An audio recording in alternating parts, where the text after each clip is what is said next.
Justificados, pois, pela fé temos a paz com Deus, por meio de nosso Senhor Jesus Cristo. Por ele é que tivemos acesso a essa graça, na qual estamos firmes, e nos gloriamos na esperança de possuir um dia a glória de Deus.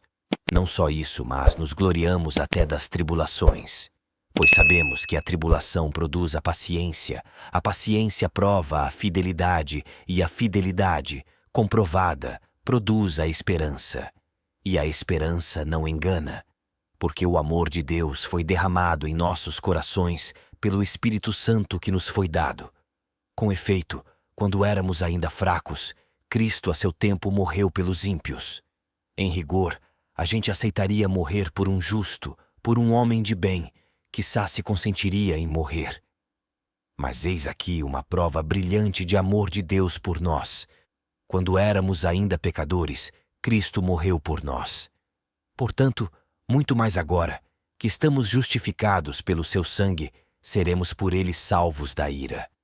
Se quando éramos ainda inimigos, fomos reconciliados com Deus pela morte de seu Filho, com muito mais razão, estando já reconciliados, seremos salvos por sua vida.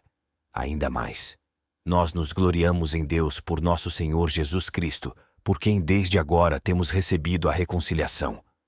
Por isso, como por um só homem entrou o pecado no mundo, e pelo pecado a morte, assim a morte passou a todo o gênero humano, porque todos pecaram. De fato, até a lei o mal estava no mundo, mas o mal não é imputado quando não há lei. No entanto, desde Adão até Moisés reinou a morte, mesmo sobre aqueles que não pecaram à imitação da transgressão de Adão, o qual é figura do que havia de vir. Mas, com o dom gratuito, não se dá o mesmo que com a falta. Pois se a falta de um só causou a morte de todos os outros, com muito mais razão o dom de Deus e o benefício da graça obtida por um só homem, Jesus Cristo, foram concedidos copiosamente a todos.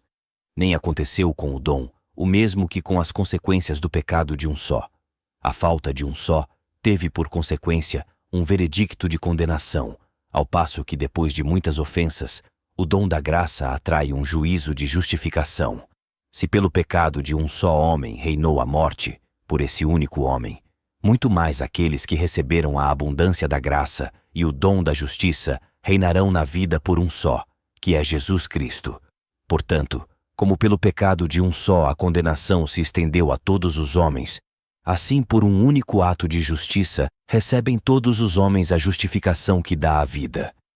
Assim como pela desobediência de um só homem foram todos constituídos pecadores, assim pela obediência de um só todos se tornarão justos. Sobreveio a lei para que abundasse o pecado. Mas onde abundou o pecado, superabundou a graça. Assim como o pecado reinou para a morte, assim também a graça reinaria pela justiça para a vida eterna, por meio de Jesus Cristo, nosso Senhor.